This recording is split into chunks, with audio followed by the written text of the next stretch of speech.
रात की सवारी। रात के 2 बज रहे थे। जोरों की बारिश हो रही थी। घना अंधेरा था। बादल रह रहकर गरज रहे थे। थोड़ी थोड़ी देर पर बिजली चमकी तो आसपास की चीजें दिखाई पड़ी थी, अन्यथा हाथ को हाथ दिखाना भी मुश्किल लग रहा था।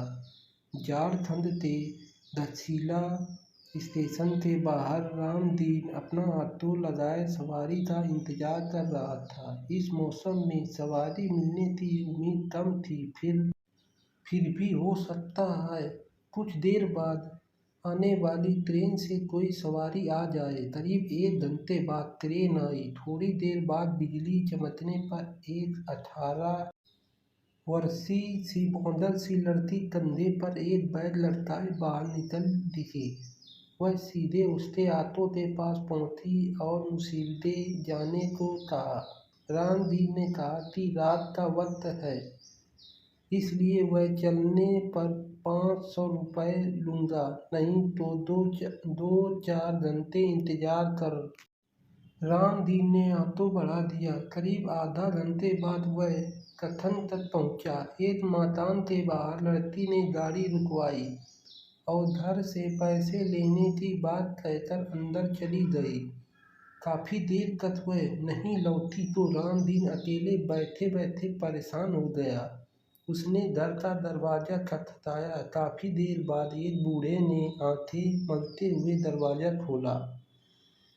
उसने पूछा, कौन हो तुम और इतनी रात को किसके लिए आए हो? रामदीन बोला, जो मैं साहब थोड़ी देर पहले आई हैं, उन्होंने मेरा पूरा भाड़ा नहीं दिया है। बूढ़े ने आश्चर्य से उसकी ओर देखा। बोला, यहाँ तो कोई मैम साहब नहीं रहती, मैं अकेला रहता हूँ।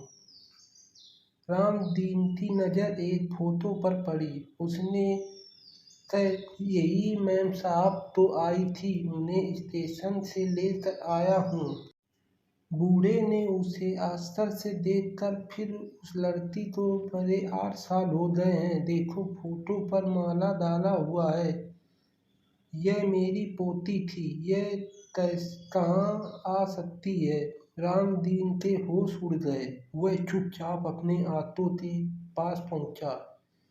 उसने देखा कि सीट पर 100-100 के 3 नोट रखे हैं। उसने नोट जेब में रखा और वहाँ से बहुत तेजी से भागा। उस दिन से उसने रात में ऑटो चलाना छोड़ दिया। तो दोस्तों, आपको पता चला कि वह कहाँ लड़ती थी? कमेंट में ज़रूर बताएं। तो अगली कहानी में फिर से मिलेंगे।